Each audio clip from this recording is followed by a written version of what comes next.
Hello, everybody, and thanks for clicking into this edition of Sasquatch Encounters. Our guest today had some strange experiences back in Ohio when he was a youngster.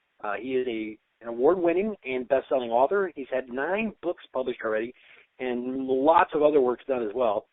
I'm just going to go ahead and bring him in, Mr. Scott Harper. Hey, Scott, how you doing? Good. How about you? I'm doing great, man. Hey, listen, I want to thank you for coming on the show and taking an opportunity to share your experiences. And we also want to touch on 9 books. That's a lot of books, man. How do you juggle all that? It's tough sometimes. I'm trying to write. I'm also a stay-at-home father, husband. So it's like several full-time jobs at once, but I manage. Well, that's pretty impressive. I mean, 9 books, and tell me about the other things you've done, because you said you switched over to comic books and you've done some science fiction writing, and kind of give us what you've done. I mean, that's pretty impressive. What got me, I've done some screenwriting too. What got me into that actually was a film actor, writer, director, producer had found one of my short stories online, and he liked it well enough that based on that, he hired me to write 2 screenplays for his production company, which have not because of lack of funding, but that's what got me into screenwriting. And comic books, that's a long-time hobby that's become work. I was hired a few years ago to write the script for a 3-issue comic book miniseries. Wow. And my wife and I, people know her as best-selling award-winning author Desiree Lee. She and I have taken a television series that I've been trying to sell for the last several years called Moonwraith, and we've adapted it as a webcomic. And we've had over 142,000 hits on that, and it's actually we have a producer looking at it right now to possibly pick it up as the originally intended television series. So we're hoping that goes through. Good.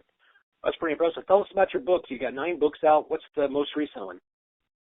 The most recent publication is an award-winning novella called Quagmire Fen. It's sort of like urban fantasy / horror. There's a book that my wife and I are co-writing together. It's in edits right now. It's called Hidden Tribe. It actually deals with Sasquatch. So we're hoping it comes out before too very long. Sure. Now, where did someone find these books if they were looking for them? Or where would I go to find them? The things that are still available right now are you can find on Amazon.com or BarnesandNoble.com, any place like that. Some of my earlier works were published by a publishing company that I'm no longer with. Those books are actually going to be re-edited and re-released under another publishing label, but that's a work in progress right now. Sure. My award-winning bestseller is an action-adventure called Kantanaru Yucatan. It's mainly straightforward action-adventure, but there's a little bit of a science fiction thread woven in. But that can be found on Amazon or Barnes & Noble, any site like that. So can Quagmire Fen, which, like I said, is a novella. My first 3 books I had originally self-published. Those are still available. Again, can be found on Amazon. Or, like I said, any other book retailer site like that. Cool. Now, I know the difference because I actually wrote a novella myself. Tell the listeners what the difference is between a novel and a novella. Novella is basically a short novel. Is it like a word count? Is it like 60,000 words or less is a novella? Something along those lines. I'm not sure what the number is, but it's like a word count, isn't it? Like I said, it's basically it's a short novel is what it is. I don't remember how many words or pages right offhand that Quagmire Fen came out as at the end. It was kind of strange actually. The project had published before that was Kantanaru Yucatan. Kantanaru Yucatan is like 564 pages in oversized paperback. It's a hefty book. The outline alone for that book was longer than any one of my first 3 novels complete were. Sure. Going from that to a novella, it was a little strange going from, the longest thing I've ever written to one of the shorter things I've written. But Yeah, like I said, Quagmire Finn is a novella it's urban fantasy, horror, but yeah, it's like, I think 30,000 words, something like that around there, I think is what it came out to, but I don't remember the exact word count. Sure. Well, that's cool. That's very interesting. And just one more question on your books real quick. If someone went to Amazon to find them, could they just look under the author Scott Harper? Was that what you go under, or do you have a pen name? Yeah, it'll turn up under my name. Okay, good deal. So, or if someone went to my website, scottharper.net, you can find all my work there, along with more about me as an author and other projects I'm involved with. Like I said, Hidden Tribe, when it comes out, it'll also be available on Amazon and Barnes & Noble, all the usual book retailer sites that people are aware of. The Hidden Tribe is actually written from the point of view of two Sasquatch, a male and a female, a mated pair. Oh, interesting.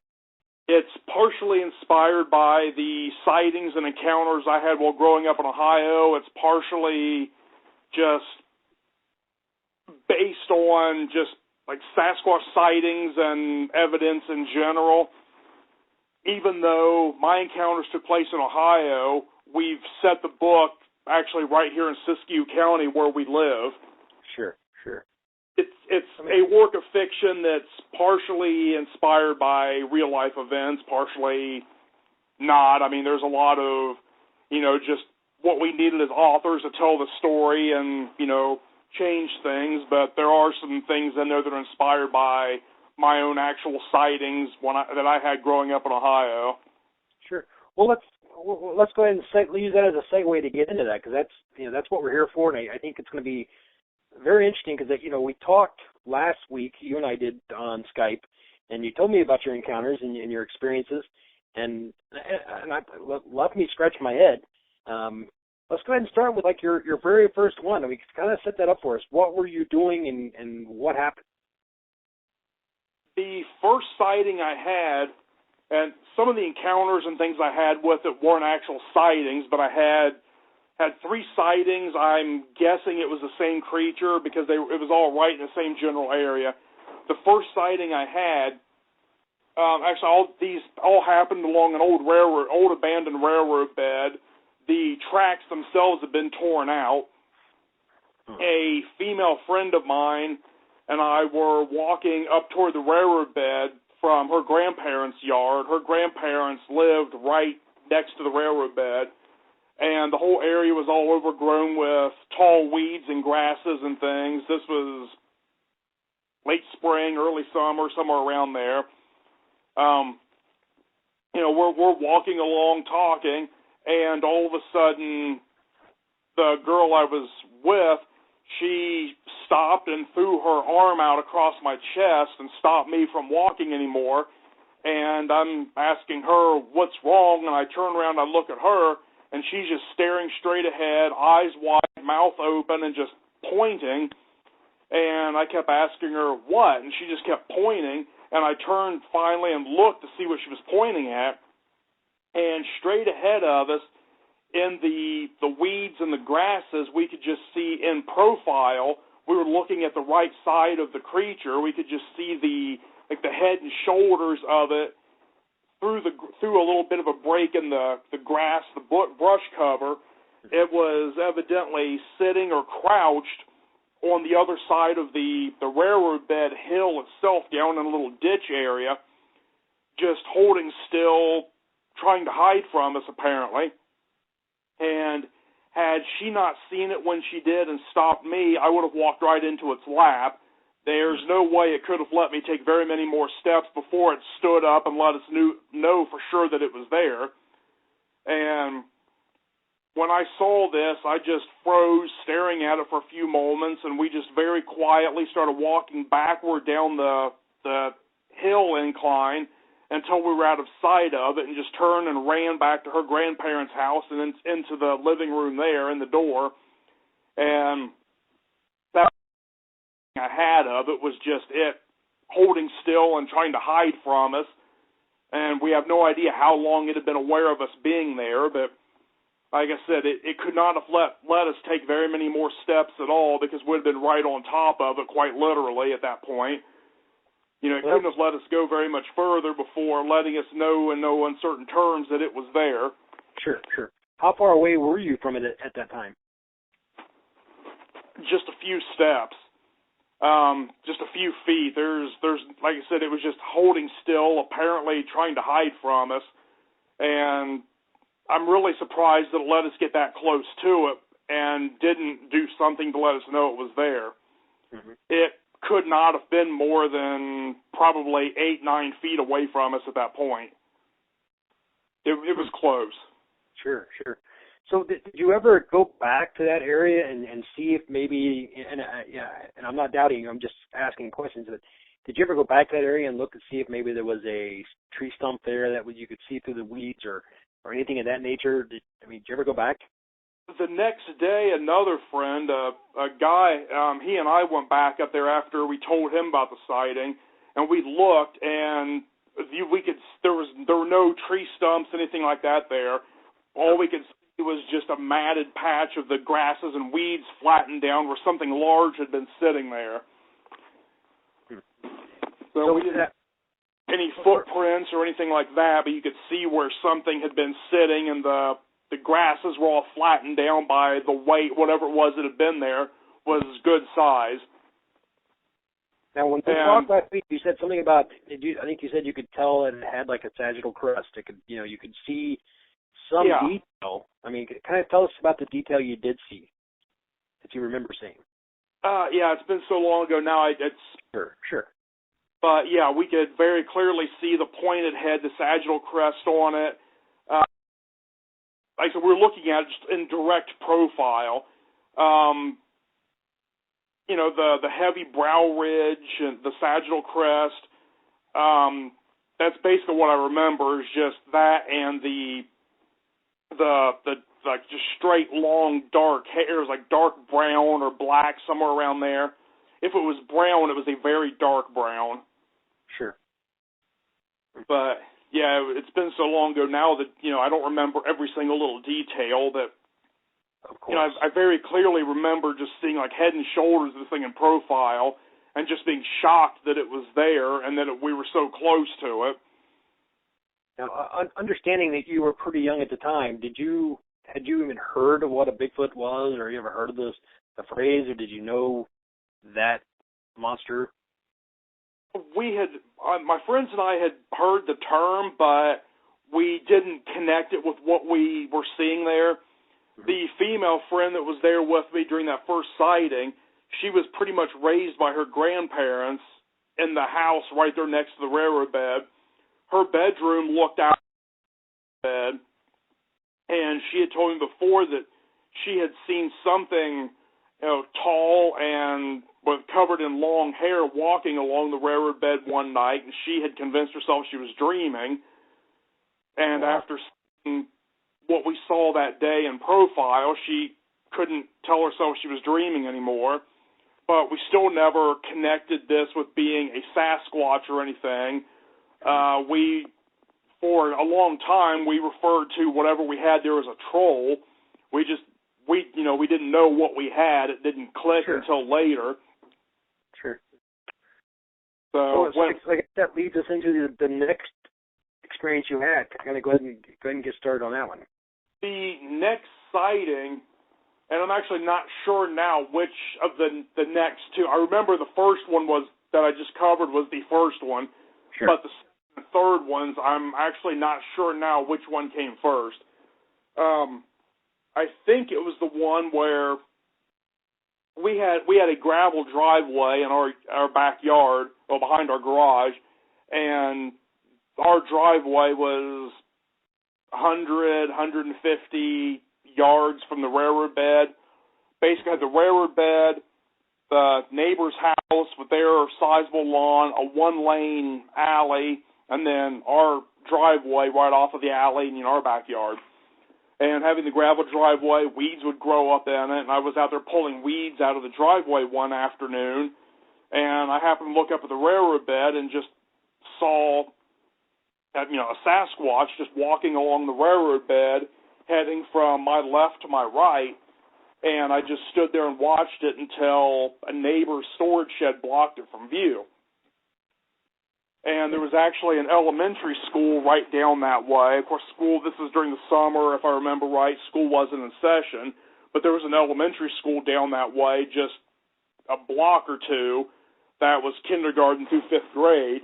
So I've actually wondered in hindsight, I've heard a lot of accounts of Sasquatch being drawn to children, the sound of children playing.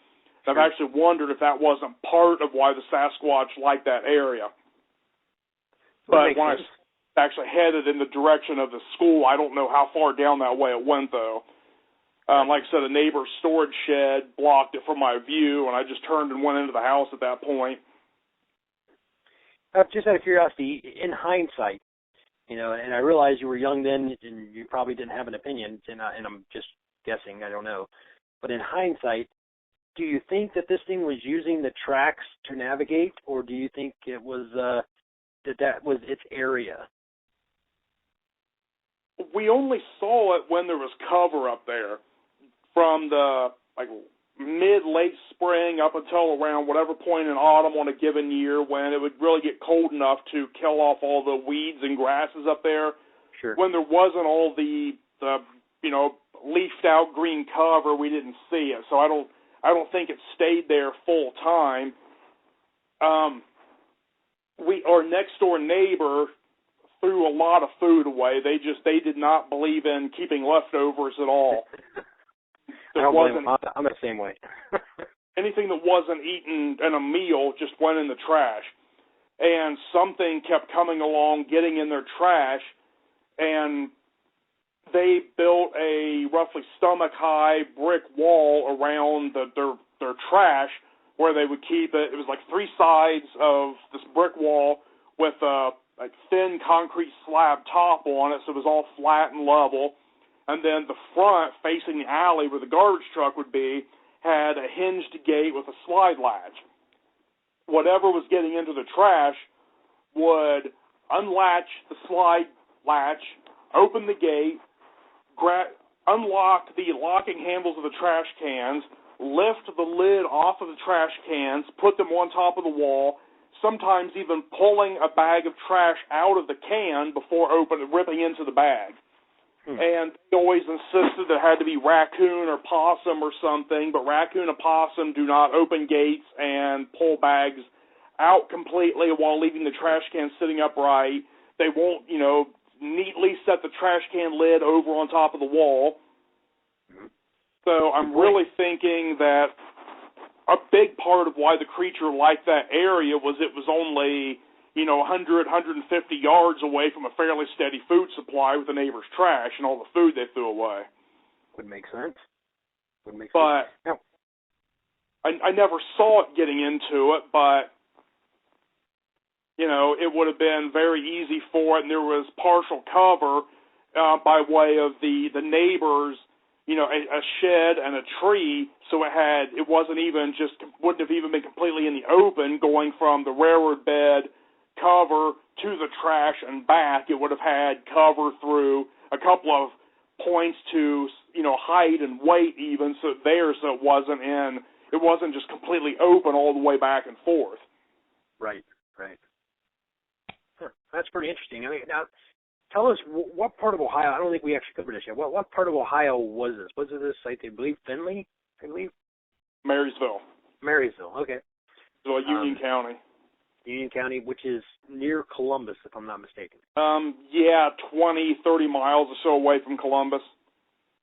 Good deal. And then this was on the outskirts of this town, so there was there was plenty of woods and things like that for something of this nature to hide in, correct? At the time, yes. I haven't been back there since I left Ohio 18 years or so ago. Mm-hmm. From what I've heard, Ohio Marysville has pretty much tripled in size since I left. I lived in Florida for 14 years, and I've been in Northern California now for about 3.5. But at the time, where we lived was, right where the residential area was tapering out and the woods and the farmland was really beginning. behind the railroad bed where these sightings took place was just cow pasture, the local water tower, and just woods out there. Sure, sure. And beyond the woods, a little stretch of woods was a trailer court and then more housing, but it was like, you know, if you go straight out that way, you're kind of heading back into residential town.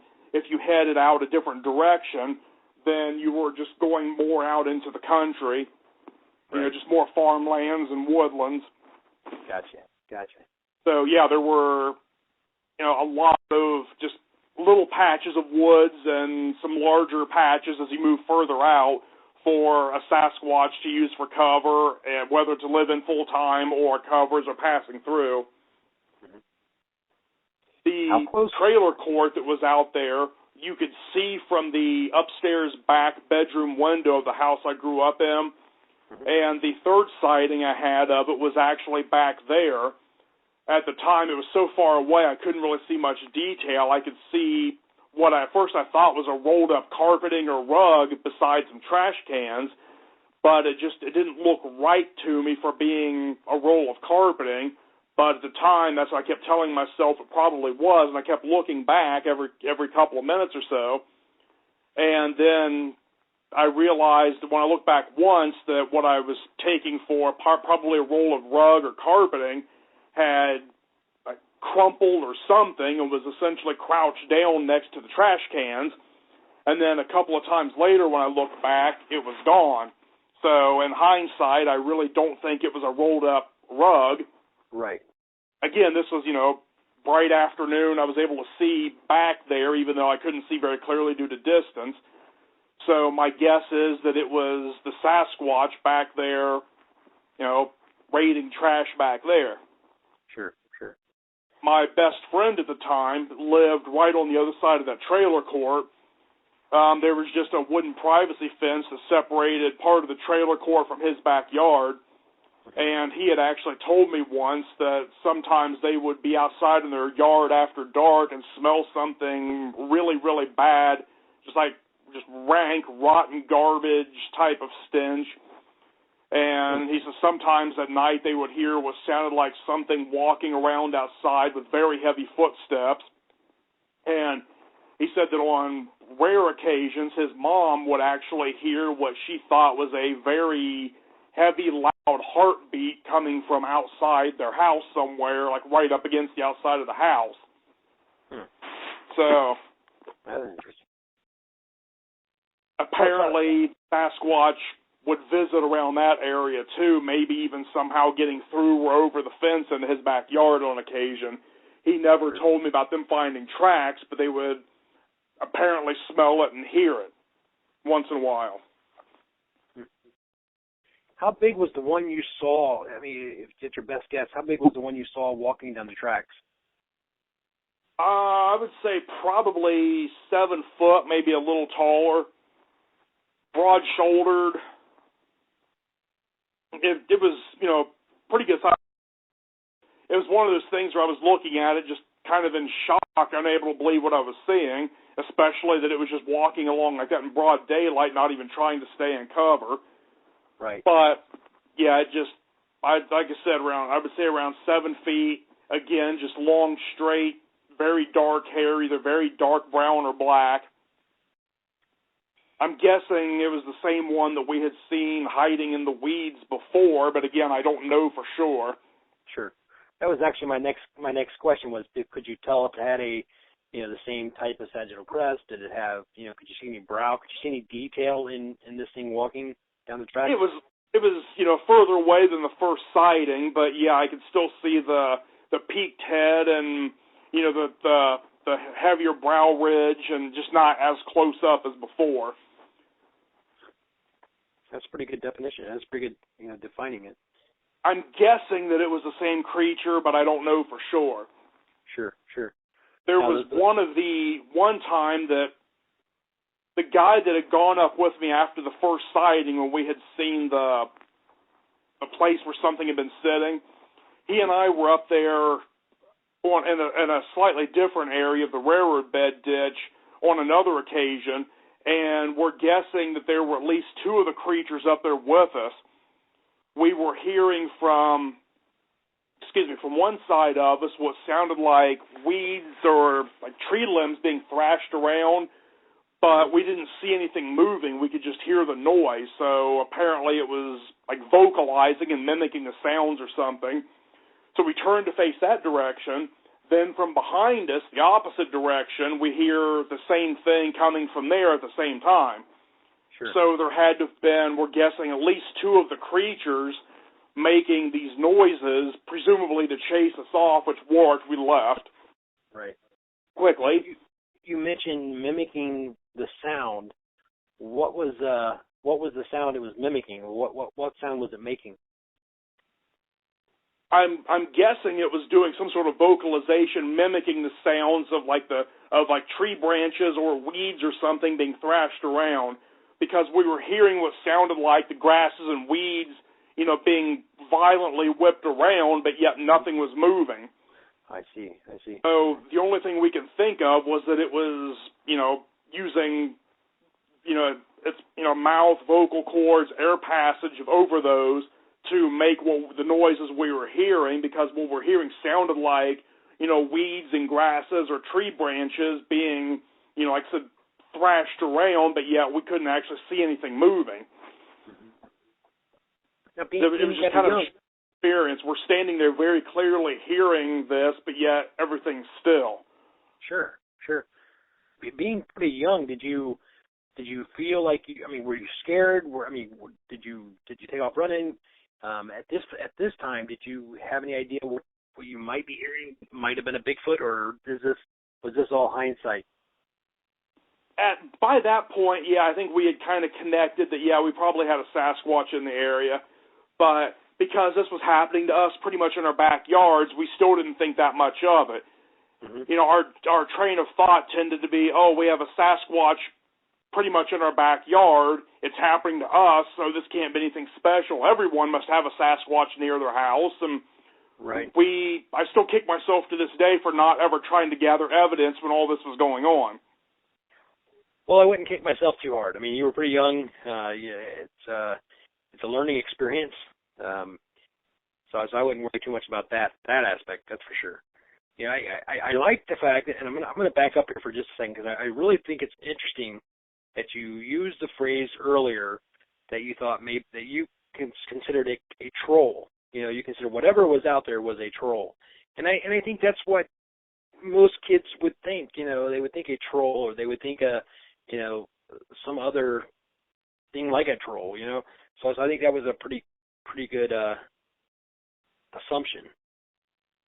Yeah, it was years later when it finally clicked, and it was, we have a Sasquatch, but it's still, because it was happening to us, we didn't think it was anything special. Right, sure. I had my 3 sightings of it. The girl that was pretty much raised by her parents, she said, I said once she had seen it at night walking along the railroad bed. Another time she told me that she saw one that looked like it had like dark gray hair standing in my backyard beside our garage. The guy that was up there with me when we found the matted down grasses and things where the creature had been sitting, he had claimed to have seen one walking up there one night too. So we had sightings of it, but or at least one, maybe more. Now, one that I was told about the grayish hair did not sound like the one I had seen. A very different hair color.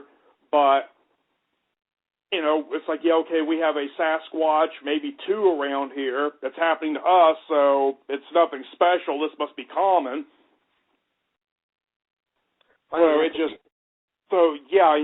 I said, even after we realized that, yes, we had a Sasquatch, it still didn't strike us as being anything out of the ordinary, because it was something that we were just growing up with, and, it was just normal for us.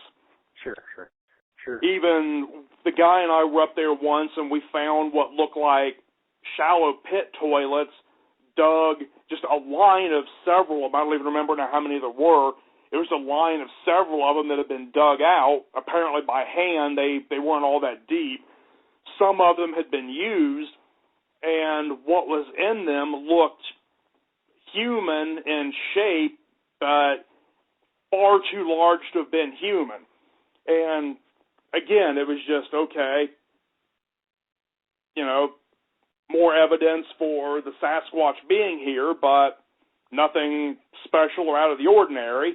It's just, the creature's here. It, has to go somewhere, and we didn't think it was anything, special or unusual.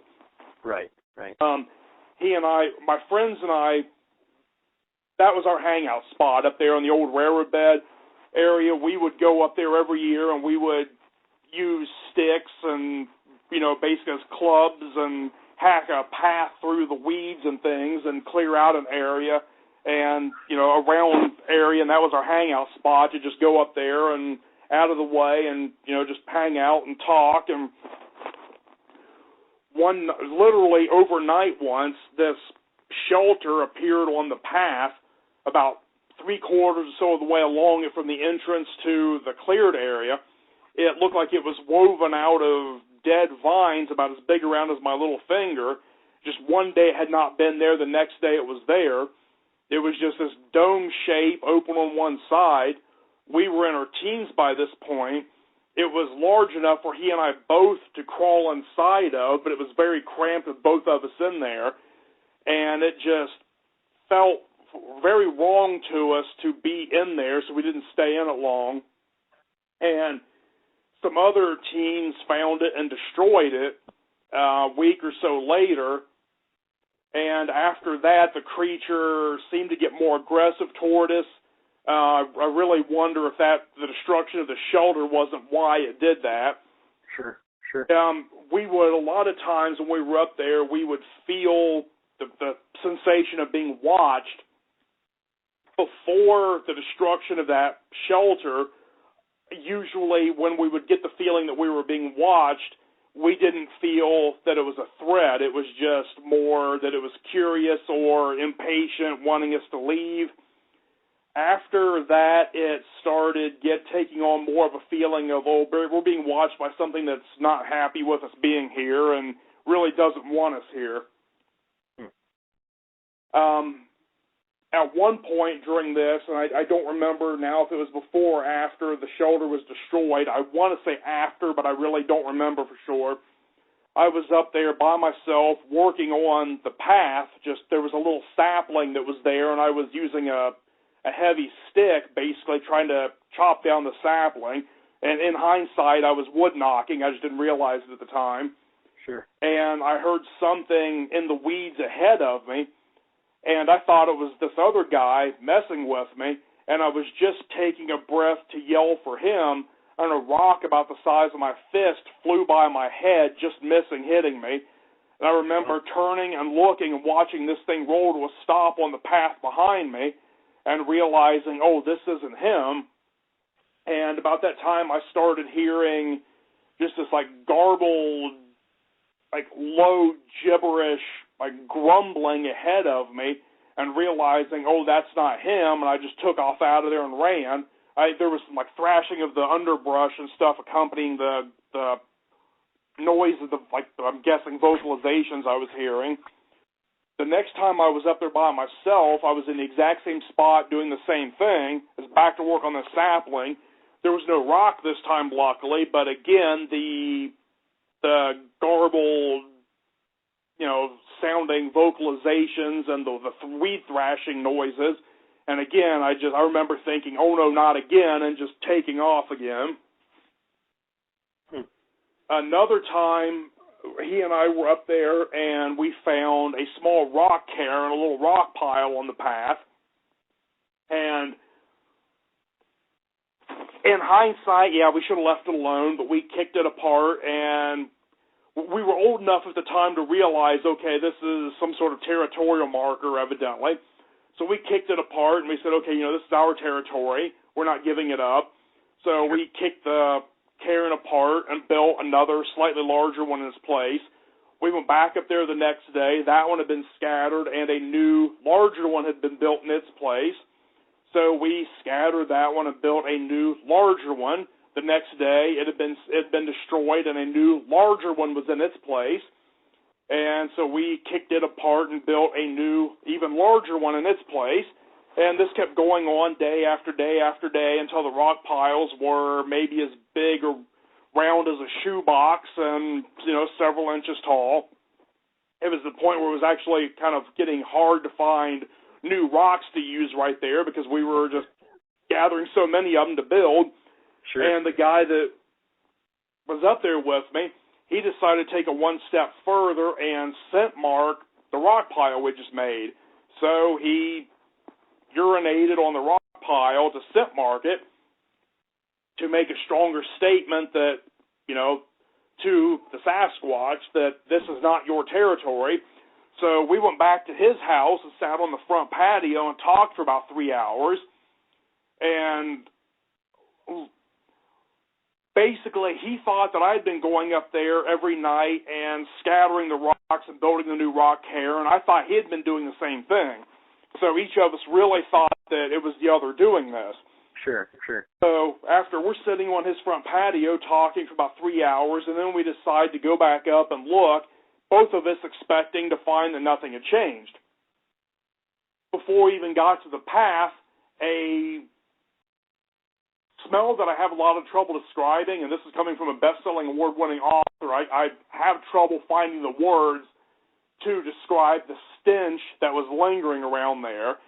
It was like skunk concentrate. It was just, I have allergy problems, and I have a very poor sense of smell, and this was sickening to me even. It was so strong. Right. We looked at each other, took deep breaths, held our breath, ran in to the path, found what we already knew we were going to find. The rock cairn that we had built about 3 hours before had been scattered, and a new, larger one had been built in its place, and the Sasquatch had apparently scent marks to counter my friend's scent marking. And we just ran back out and to be able to breathe, and we just basically told the Sasquatch, yeah, you win. We can't compete with that, you win. Sure. It was vile, and the smell just lingered for days on end after that. But, yeah, by that time we realized that, yeah, we had at least one Sasquatch, but, again, we never thought to gather evidence even when all this was happening because we didn't think it was anything special. It was happening to us. It had been happening for years. Sure. The creature living there during the summer months when it had cover, there with all the undergrowth that would grow up. So we just never thought that it was anything special or unusual. Right. It's just, it's part of life. We're growing up with a Sasquatch here. Right. That's actually one thing that people have wondered because Sasquatch, I mentioned earlier, I've heard a lot of accounts of Sasquatch being drawn toward, small children, watching them play and things like that. Mm-hmm. And people that have told this to have wondered if maybe we didn't have a juvenile Sasquatch up there that was basically growing up with us and was more tolerant of us because of that.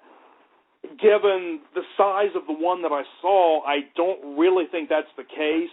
I'm thinking that maybe it was an adult that was tolerant of us because we were children, and then as we got older into our teens, and especially after that vine shelter was destroyed, that's when it started to sort of express more that, yeah, you don't belong here, this is my territory. Right. When we were younger and before that shelter was destroyed, it seemed much more accepting of us, and then it was even before the shelter was destroyed, we were starting to get the feeling that maybe it didn't want us around as much. But then after the shelter was destroyed, that's when we started getting the feeling that whatever was watching us was not happy that we were there. But it still never, it never came running at us to chase us off or anything like that. Mm-hmm. But like I said, just the feeling that we got when it was evidently watching us changed. So I really wonder if that's not what it was. It was there when the cover allowed it to be there more easily for the easy food that the neighbors would leave out in their trash. possibly also because of the elementary school being so close. And, here we were, children up there and just more accepting of us because presumably it saw us not as a threat because we were children. But then as we got older and larger, and again, especially after the destruction of the vine shelter, right. Then basically it was just kind of its mindset changed, and it was, okay, this is my territory. I don't want you up here anymore. Right. But of course, we considered that our territory too, and didn't want to just, leave it. So we essentially were involved without even really realizing it at the time, in sort of a turf war with a Sasquatch, I guess. Right. Did you ever feel, or did you ever have not feel, but did you ever smell anything like that again? I mean, or before or after? No, luckily. Okay. So you were pretty sure though that it was leaving its scent to overpower your friend's scent, though. Yeah. Gotcha. It had never done that before until he scent marked the rock cairn, and then it apparently did that to counter his. Basically, it came across to us as basically saying, I stink worse than you do, therefore I'm stronger, you stay away. It's kind of the way it came across to us. Sure. That's an interesting scenario. I mean, okay, so let's back up for just a second. You had at least two for sure sightings, or at least pretty sure sightings. You had one that you thought could have been, so there was a third. Right. You found, leaves pushed down. You've had numerous sounds. You've had, rock structures. You found tree structures. I mean, you have gone through the gamut. You found pretty much everything that would be associated with what a Bigfoot would do based on the mainstream community, So that's pretty interesting. Do you feel that this was an animal that was just kind of walking through and would stay there during the summertime and then just keep moving south or whichever direction it was going the rest of the year? Or did you like nomadic, or did you think it was living pretty close to there all the time? I've never been really clear on that. Again, these things happened over, the period of years. We lived in that house for 18 years. So, I mean, this happened over, a period of years. And we never really knew for sure if it lived in the woods nearby when it wasn't at the railroad bed and just came there for the easy food source and the cover, that it could use as a staging area to get to that cover, or if it did migrate completely out of the area and then come back during warmer weather. We never really got a sense on that one way or another. Gotcha. I mean, I live in Ohio myself, so I'm pretty aware of how the winters can be here. And unfortunately, or fortunately, I guess it's not bad every year. But did you ever see anything in the wintertime that would lead you to believe something like the tracks in the snow or in the mud or anything of that nature? No, I don't remember ever really finding any indication of it at all during the winter. It would leave as the leaves and the grasses and weeds were drying up, dying off in the autumn, and when the cover was getting more sparse, it would leave, and then in the spring when all of that was growing back and it had better cover, it would come back. But whether it just left that area and went deeper into the woods for the winter or migrated completely out of the area for the winter, we never really got a sense of that one way or the other. Right. Well, Scott, I'll tell you what, man, it sounds like you had some pretty interesting events happen, sightings. You've had, like I said, sounds, you rock structures, tree structures. You ran the gamut, so I find that's pretty interesting. Yeah, and again, this happened over years. I mean, it wasn't like all at once. Right, not the same summer, but over a matter of a bunch of summers. Right, and it's interesting that you kind of get older at this, as you go. So, you're getting a better understanding as you get older as well, which is kind of interesting. And those things were still happening. Yes, that's pretty cool. Is there anything that maybe we hadn't touched on yet, or something that maybe you wanted to add to anything that you might have said already? There was another area a few miles away called Scotts Park. My dad worked for the O.M. Scotts & Sons Fertilizer and Grass Seed Company for about 20 years, and Scotts Park was owned by the Scotts Grass Seed Company. And there were a lot of wooded trails and things back there, and my parents and I were out there one year for their annual company family day. We were walking some of the trails, and we were back in the woods pretty good walking one of the trails, and it went by a pond, and there was something down by the, we were only a few yards, the trail just went a few yards by the water's edge, and something caught my attention. I went off the trail right down by the pond to look, and there was a pile of fresh mud, I mean, like still just soggy, sloppy, wet mud sitting right next to the water. The water still had mud and silt stirred up in it, so whatever had done this had pulled this mud out. It had just happened.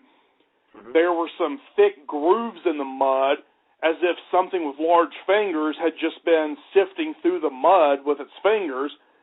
And, I mean, this was so fresh that, like I said, the water hadn't even settled yet, and the sediment settled back to the bottom of the pond. Right. I called Dad down. He came down and was looking at the mud with me, and he and I were both looking at the tree line, just looking for something. There was no one around except us that we could see. And Mom wouldn't come down off the trail. The mosquitoes were getting bad back there, and she just wanted to go. And Dad just said, yeah, come on, let's go. And we just went on our way, but we just kept looking around. And I've always wondered if maybe we didn't just miss a Sasquatch there. Maybe it had heard us coming down the trail and ducked into cover. That's kind of the impression I got with this fresh mud having just been pulled up out of the water. And then, like I said, the grooves in the mud looked like they were made by, like very thick fingers. And this wasn't too very far from the railroad bed, just a few miles away where the sightings had happened. It was summer. So, I'm wondering, I've always wondered, was it the same creature that would, wander back and forth, or were there more creatures in the area than we even suspected? Ohio has a lot of sightings. A lot of people will say, oh, Sasquatch in Ohio, yeah, right, but there are a lot of sightings in Ohio. Yes, there are. Yes, there are. But I've never, I don't know for sure what was back there that apparently we had just missed by that pond's edge, but I've always had the impression that it was a Sasquatch. I don't know for sure. I don't remember smelling anything back there, but just the fact that this mud, it looked like had just been pulled up out of the water and was being sifted through, and had just been left just apparently about the time we came up on it. That's not something that I would think a human would be doing, just pulling mud up and then just, oh, here comes someone, and run off and hide. Right. And if it was a human that was dragging their fingers through the mud, they had exceptionally large fingers for a person. Right. If that was finger marks in the mud that we saw. And I guess you'd have to wonder what they would be looking for in the mud as well, so it would be an interesting occurrence. And this was all when you were a lot older by this time, is that correct? Yeah, I was, I think, well into my teens by that point. Gotcha. So what else did you run across out there, Scott? Did you run across anything else? Not that I remember right offhand. I mean, that's a lot. So, I mean, it's not that you should have.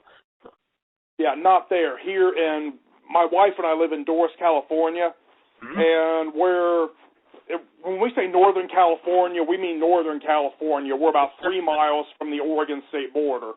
A lot of sightings around this area.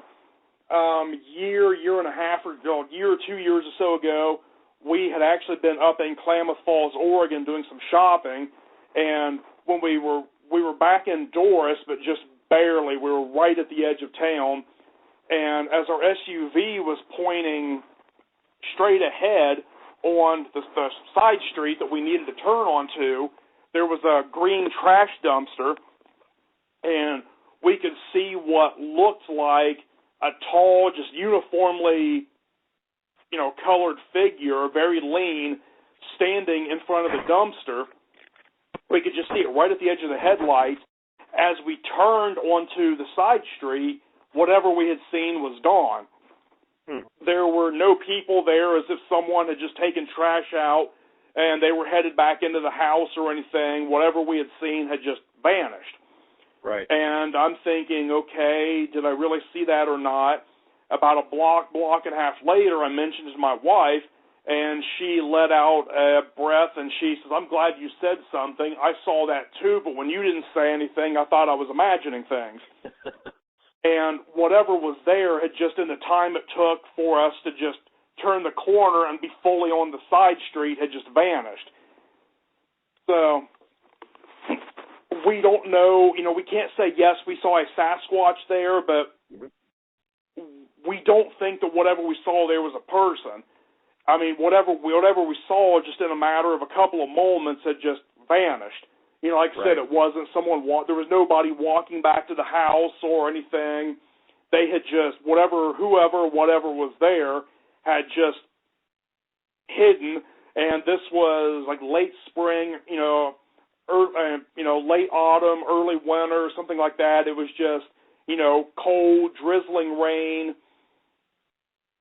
and just, like I said, the uniform color of whatever we saw. I mean, there was no color variation of clothing or anything. Right. It was just strange if we saw a person there.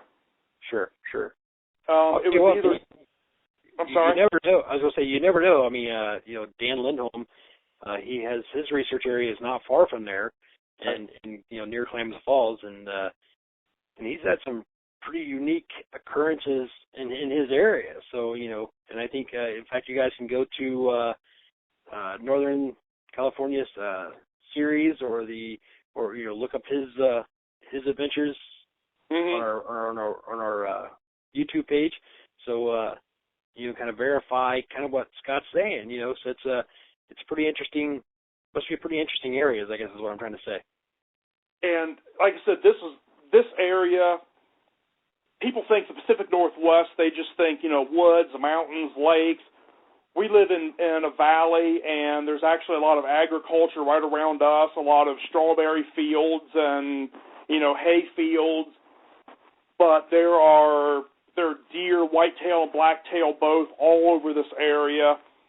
Prime food source for something like a Sasquatch. Doris Hill is not far away at all from where we saw whatever was by that dumpster. The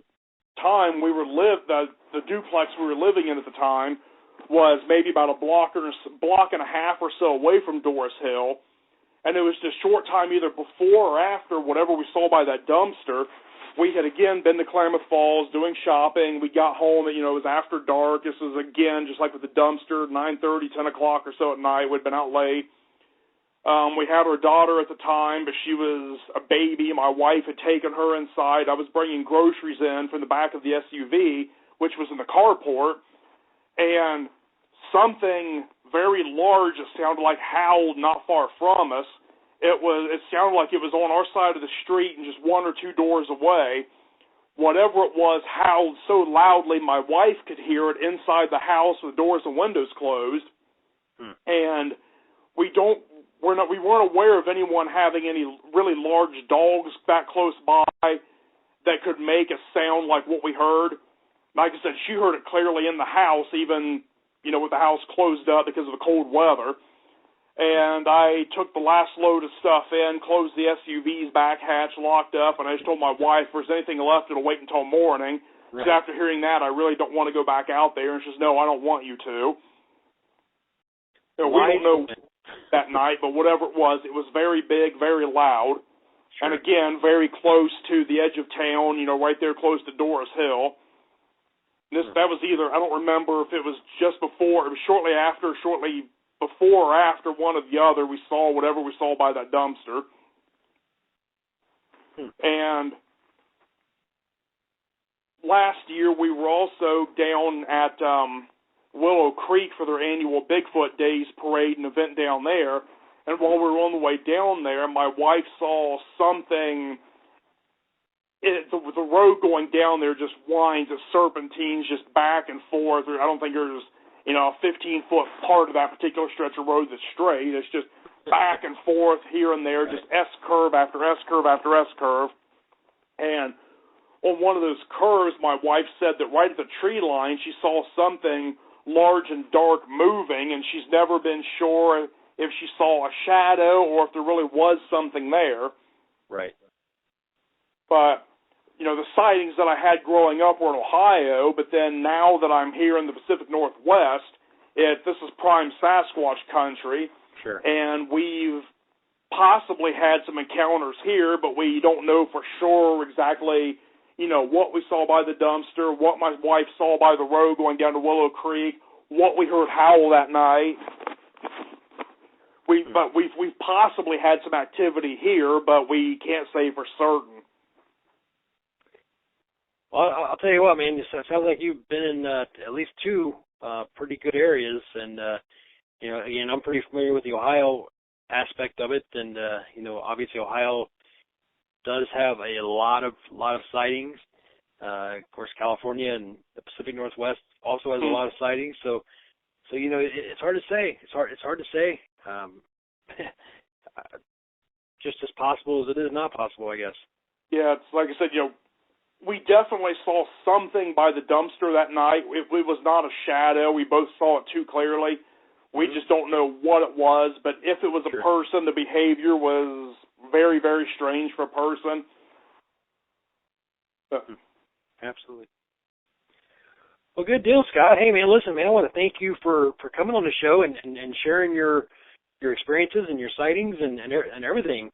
And I also want to tell our guests that this episode was brought to you by Creature Replica. So make sure you go to CreatureReplica.com. That's CreatureReplica.com. Make sure you go to CreatureReplica.com and check out their figurines because they have some really, really cool stuff. They do such a great job. Gene St. Jean and Jeff Byers, two of my buddies, great guys. Check out their stuff. You won't regret it. But Scott, listen, man, thank you for coming on the show. I appreciate you taking the opportunity and the time to come on. And I got to tell you, again, I know we talked last week, but I got to tell you again, I'm scratching my head on some of this stuff because it just makes no sense. I mean, there's only one thing it can be.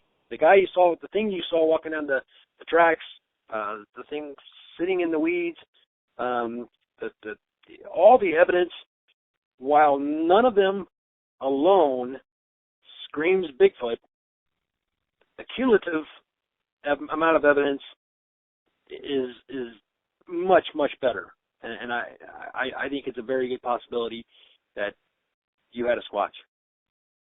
That's my guess, too. I mean, I can't think of anything else that would fit everything that we saw and heard and experienced. Absolutely. And again, I mean, people hear this and they think, all this happening, right. This didn't all happen at one time. This was over a period of, 18 years I lived in that location. Sure. Huh.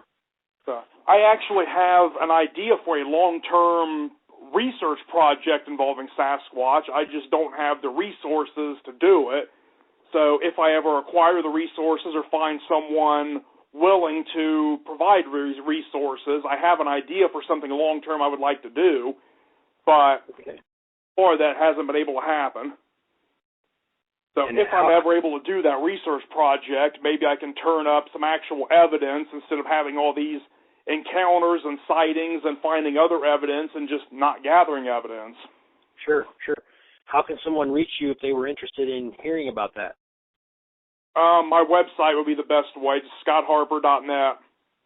ScottHarper.net. So if you're listening and you're interested and you're in that area and you want to help Scott out with that, look him up, ScottHarper.net. Do you want to touch on that before we go? I'd rather not go into a lot of detail on the idea and risk someone just swiping the idea for themselves. Understood.